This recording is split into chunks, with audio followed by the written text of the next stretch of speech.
Hey guys, in this video we're going to practice translating a few sentences from your Unit 5 review.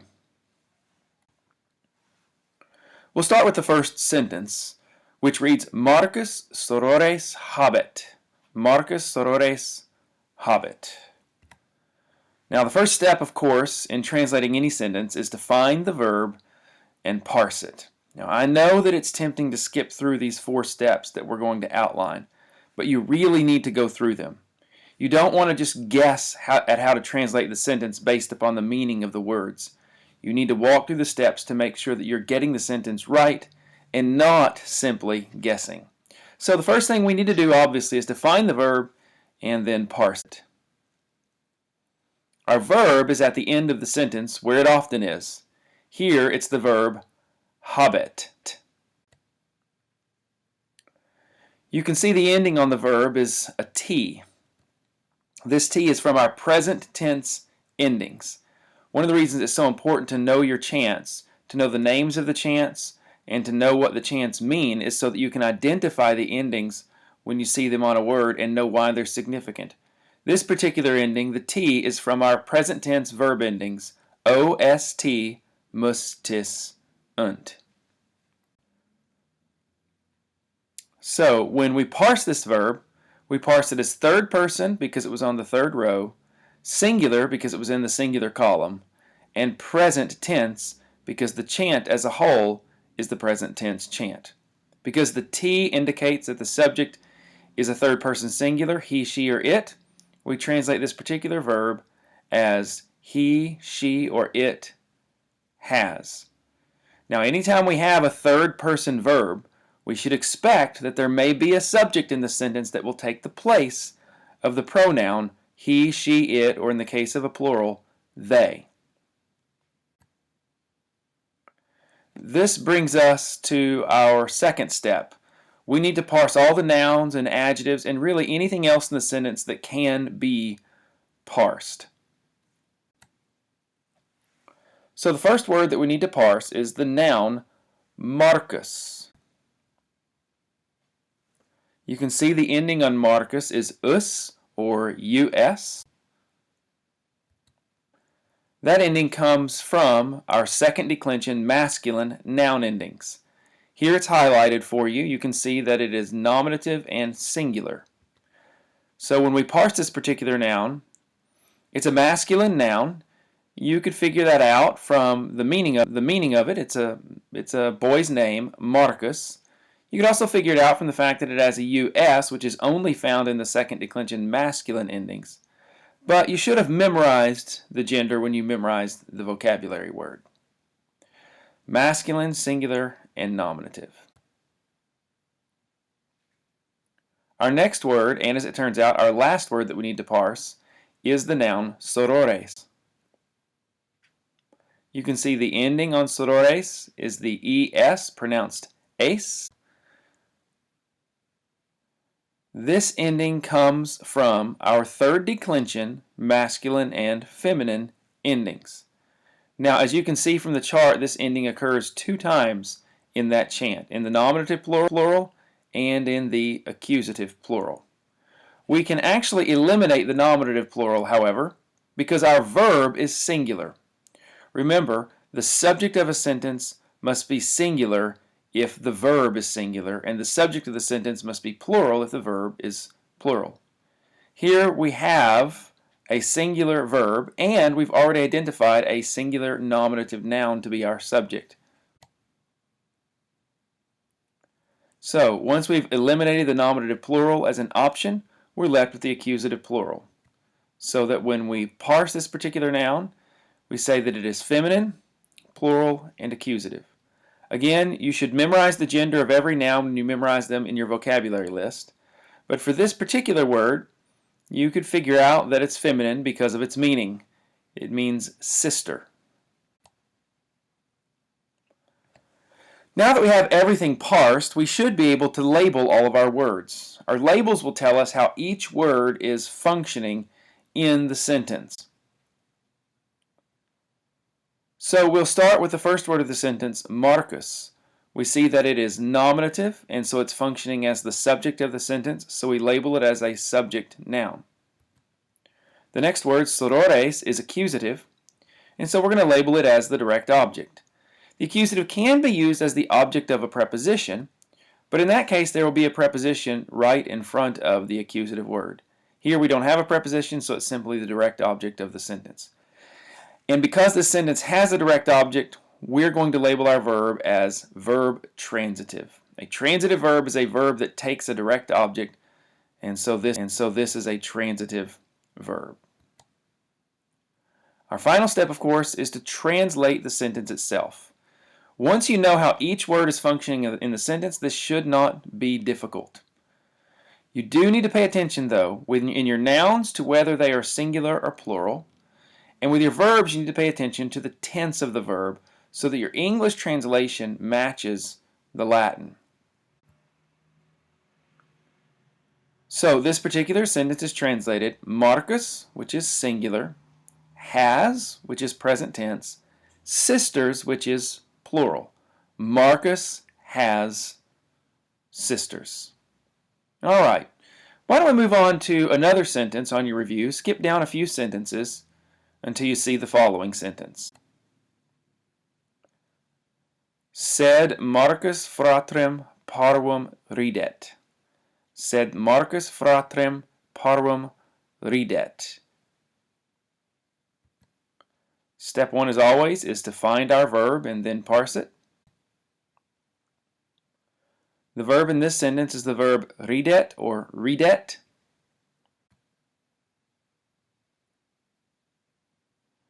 This particular verb comes from rideo, ridere, ridi, risum. Every time you're given a verb in your vocabulary list, you'll get these four forms. They're called principal parts. For our purposes, the most important form right now is the second form, which is called the infinitive form. The infinitive form is important because we use the infinitive form to get the stem of the verb. The stem of the verb is that form of the verb that you add your endings to. So we find the stem, which is called the present tense stem or the present system stem, by chopping the RE off of the second principal part or the infinitive form. When we do that, we end up with RIDE. Then, to form a verb in the present, imperfect, or future tense, you simply add the appropriate ending. In this case, we can see that once again a T from the present tense endings has been added to the verb, so that when we parse this verb, because it's on the third row, it's going to be third person, because it's in the singular column, it's going to be singular, and because these are, in fact, present tense endings, it's going to be present tense. Now, step two is to parse all our nouns and adjectives and anything else in the sentence that can be parsed. So we'll start with Marcus, which comes from Marcus Marci. Your verbs, when listed in the vocabulary list and when looked up in a dictionary, will have four forms, as we saw. Nouns, on the other hand, will have two forms, as you see here. They'll give you the nominative singular form first, and then you'll see the genitive singular form. So Marcus Marci. We form nouns in a way that is similar to the way that we form verbs. We take the second form, which in this case is the genitive singular form, and we chop off the ending. We're going to chop off the long I at the end of the word, the genitive singular ending. And that's going to give us our stem, M-A-R-C, and to that stem we can add our endings. Now, you have to add the right kind of endings. This is a second declension masculine word. So to parse this noun, we bring up our second declension masculine endings, and we see there the us ending is in fact the nominative singular ending. So we're going to parse this word as masculine, singular, and nominative. The next word that we need to parse is fratrem. Fratrem. Fratrem comes from the verb frater fratris, or frater fratris, which means brother. The ending here, is, needs to be chopped off, and when it's chopped off, we end up with F-R-A-T-R. Now, you need to notice that you couldn't have gotten that stem by looking at the nominative singular form, the first form on the vocabulary list, because there's an E between the T and R. You find the stem by chopping off the genitive singular ending, the ending on the second form. So we have F-R-A-T-R, and then we can add our endings. This is a third declension noun, so you want to use third declension endings. When we look at our third declension endings, we can see that the particular form that we see in our sentence, fratrem, has an accusative singular ending. Now, technically, the only way to know the gender of a third declension noun is to memorize it when you memorize the vocabulary. That's because masculine and feminine nouns in the third declension use the same endings. In this instance, though, even if you didn't memorize it, as long as you know the ending, you know the gender. This particular word means brother, and so it must be a masculine noun, so that when we parse it, we end up with masculine, singular, and accusative. Okay, we have one last word that we need to parse in this sentence, and it's the word parvum or parvum. This word is an adjective, so that when you see it listed in your vocabulary list, it'll be listed with three forms: a masculine form, a feminine form, and a neuter form. This is because adjectives have to be able to occur in all three genders, because the rule in Latin is that an adjective has to agree with the noun that it describes in gender, number, and case. And of course, adjectives in Latin, unlike English, usually come after the noun that they modify. So it won't be surprising to us at all if parvum is parsed in the same exact way as fratrem, the noun that's right in front of it. So when we take a look at our second declension endings, because parvus takes first and second declension endings, we see in fact that we do have an accusative singular here, and it is masculine, so that when we parse this adjective, we get masculine, singular, accusative. Now that all of our nouns and our verb have been parsed, we can label the words. Again, labels are extremely important. They tell you how each word is functioning in the sentence. First, we want to label the word said. It's a conjunction. It's not one that you had in your vocabulary list, and that's why the English meaning is put beside it in parentheses. It's simply a conjunction, and we didn't parse it because conjunctions do not change their endings. They always have the same form. Next, we have Marcus, which is a nominative case, and so it is the subject of the sentence. Followed by fratrem, which is an accusative case. It does not have a preposition in front of it, so we have to assume that it's the direct object of the sentence. Parvum is, of course, an adjective that describes fratrem. And because we have a direct object, we're going to label our verb as a transitive verb. Verb transitive. Now that everything's labeled, we should be able to translate the sentence. So now we come to step 4. We're going to start the sentence with the word but. Our subject is Marcus. Our verb is to smile at or to laugh at, but it's third person singular and it's present tense. So we're going to have Marcus laughs at, or you could translate it smiles at. Marcus laughs at, and the word brother is our direct object. Marcus laughs at brother. Of course, brother is modified by the word small or little, so Marcus laughs at little brother. The little brother or a little brother. In a sentence like this, it might be helpful to add a word like his to make it sound a little bit better in English. So we have, but Marcus laughs at his little brother. Okay, I want us to translate one last sentence from your Unit 5 review. It reads, Sorores Marci venient et vident. Step 1, as always, is to find the verb and parse it. Now, you'll notice that this particular sentence has the word et. It's the second to last word. Et is another conjunction, and it means and. We've seen it a few times. That's why we don't have the English meaning in parentheses next to it like we did with the word said in the last sentence. Et means and the word and can do a lot of things. It can do the same things in Latin as it does in English. Here it's joining together two verbs, so that instead of having one verb in this sentence, we have two verbs joined with the word and.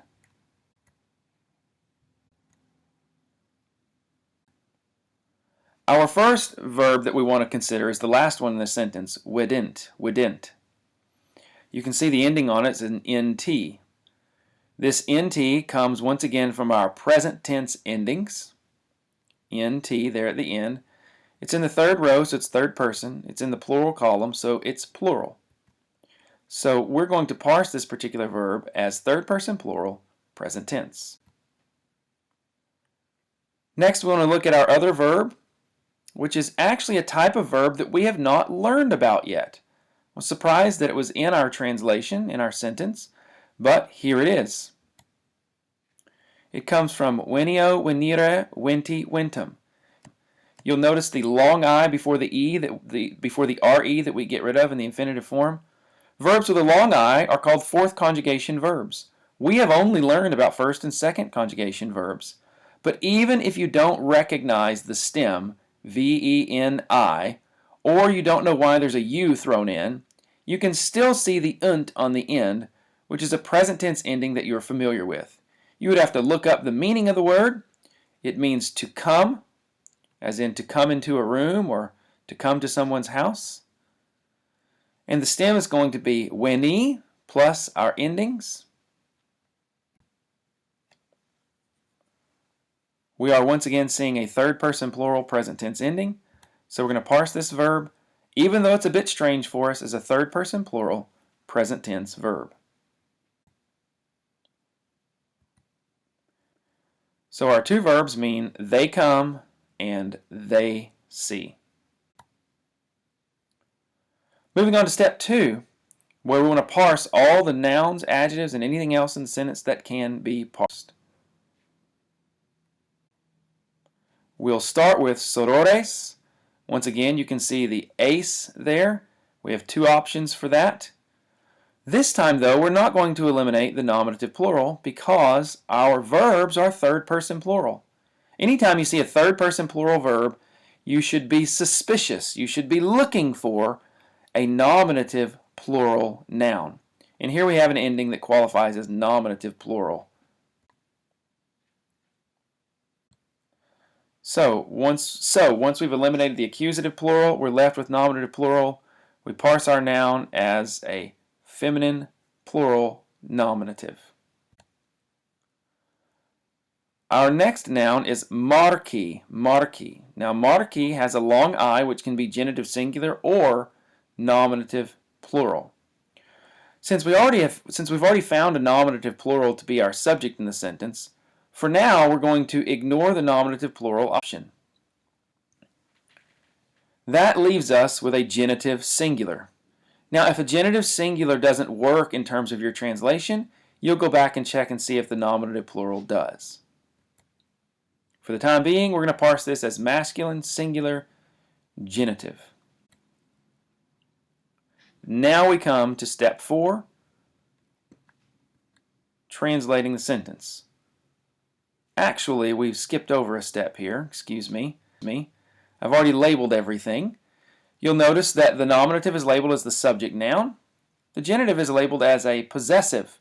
We want to label our genitives as possessives. And to translate a possessive from Latin into English, you're going to use the word of. So what we have at the beginning of our sentence is going to be the sisters of Marcus. That makes sense, so we can stick with our genitive parsing. Next we have our two verbs joined by a conjunction. There's no direct objects, so they're just verbs, not transitive verbs.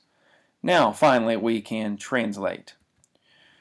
We have the sisters, plural, of Marcus, because of the genitive. We're going to use the word of. The sisters of Marcus, and then our present tense verbs, come and see. The sisters of Marcus come and see. This is the last sentence that we're going to translate.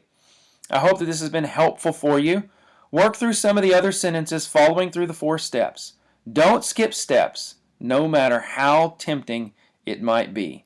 I promise you, if you will follow these steps, translating these short sentences will become easier and easier, and soon we'll be able to begin translating more complicated and longer sentences, which comes with the happy reward of someday being able to say, I can read and translate Latin. Hope this is helpful.